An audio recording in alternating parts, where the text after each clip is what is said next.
Dalam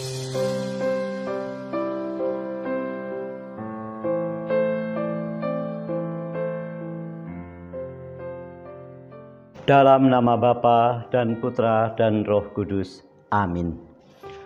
Saudara-saudaraku yang terkasih, umat beriman, kembali kita berjumpa dalam renungan hari Minggu biasa ke-30 yang bertepatan juga dengan hari Minggu Misi.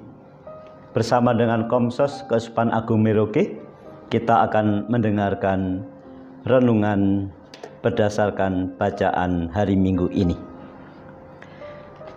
Tuhan sertamu dan sertamu juga. Inilah Injil suci menurut Markus. Dimuliakanlah Tuhan. Pada suatu hari Yesus dan murid-muridnya tiba di Yeriko. Ketika Yesus keluar lagi dari kota itu bersama murid-muridnya dan orang banyak yang berbondong-bondong, duduklah di pinggir jalan seorang pengemis yang buta bernama Bartimeus, anak Timeus. Ketika didengarnya bahwa yang lewat itu Yesus dari Nazaret, mulailah ia berseru, "Yesus, anak Daud, kasihanilah aku." Banyak orang menegurnya supaya ia diam. Namun semakin keras ia berseru, "Anak Daud, kasihanilah aku." Maka Yesus berhenti dan berkata, "Panggillah dia." Mereka memanggil si buta itu dan berkata kepadanya, "Kuatkanlah hatimu, berdirilah, ia memanggil engkau." Orang buta itu lalu menanggalkan jubahnya. Ia segera berdiri dan pergi mendapatkan Yesus. Yesus bertanya kepadanya, "Apa yang kau kehendaki ku perbuat bagimu?" Jawab orang buta itu, "Rabuni, semoga aku dapat melihat." Yesus lalu berkata kepadanya, "Pergilah, imanmu telah menyelamatkan engkau." Pada saat itu juga melihatlah ia. Lalu ia mengikuti Yesus dalam perjalanannya. Saudara-saudaraku yang terkasih, Yesus adalah Tuhan yang menjadi pemimpin kehidupan kita. Yesus adalah Tuhan yang menjadi pemimpin. Dan pemimpin kita ini tidak seperti pemimpin raja-raja atau presiden-presiden di dunia ini. Yesus Tuhan kita adalah pemimpin gembala yang baik, yang pasti memperhatikan domba-dombanya. Bukan dia yang mengorbankan rakyatnya, mengorbankan bawahannya, tetapi bagaimana ia mengorbankan dirinya agar umat rakyatnya sejahtera. Banyak dari kita yang mengatakan bahwa beriman secara rame-rame, beriman karena keluarga Katolik, beriman karena dibaptis oleh orang tua.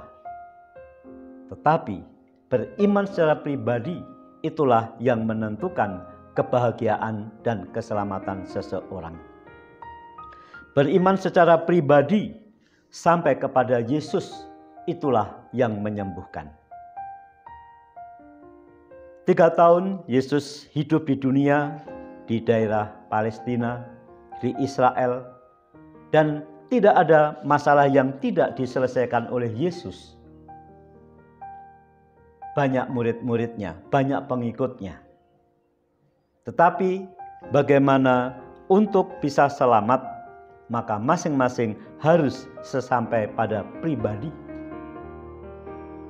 Seorang pengemis yang duduk di pinggir jalan. Pengemis ini buta. Ketika didengar bahwa yang lewat itu Yesus dari Nazaret, mulailah ia berseru, "Yesus anak Daud, kasihanilah aku."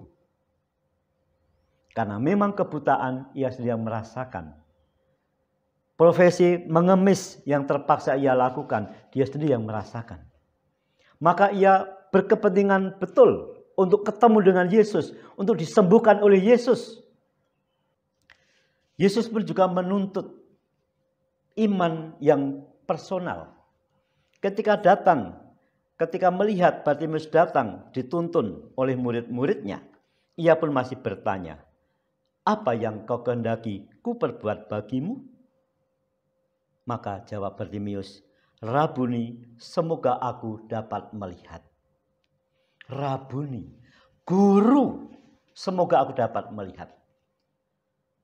Maka bukan tanpa usaha, bukan tanpa kualitas iman untuk bisa disembuhkan. Rabuni, berarti Bartimeus ini menerima Yesus sebagai Rabuni, sebagai guru. Aku ingin melihat. Dan kualitas ini yang diperlukan untuk terjadinya mujizat, terjadinya penyembuhan. Yesus menjawab, "Pergilah, imanmu telah menyelamatkan engkau." Imanmu telah menyelamatkan engkau. Iman yang mengakui Yesus sebagai guru, yang mengajar, yang mengarahkan ke yang benar, sudah ada dalam hati Bartimeus. Maka ia pun disembuhkan oleh Yesus. Dan lihatlah, bukan hanya setelah sembuh lalu dia pergi kemana, tidak. Pada saat itu juga melihatlah ia, lalu ia mengikuti Yesus dalam perjalanannya. Ini yang penting lagi. Semula untuk kepentingan diri sendiri, sembuh. Sehingga harapannya setelah tidak buta lagi, ia bisa bekerja. Karena sudah bisa melihat secara normal seperti yang lain, mencari nafkah. Tetapi bukan hanya itu. Ia pun ketika hidup baru, ia pun mengikuti Yesus dalam perjalanan Yesus menuju salib, menuju kebangkitan, menyelamatkan semua orang. Saudara-saudaraku yang terkasih, inilah yang semula kita mencari kepentingan sendiri. Tetapi setelah didapat, hendaknya kita juga lalu mengikuti Yesus seperti Bartimeus. Bukan mengikuti kehendak kita lagi, tetapi apa yang kita dapat, apa yang kita punya, kita gunakan untuk kehendak Yesus. "Pikulah salib dan ikuti aku." Ini kata-kata Yesus di satu teks. Memikul salib hidup tidak cukup bersusah-susah, berlelah-lelah. Harus diikuti oleh mengikuti Yesus. Ikutilah aku. Baru menjadi murid yang betul. Atau seorang yang sempurna di mata dunia. Muda, kaya, tampan, baik hati, tidak membunuh, begini begitu.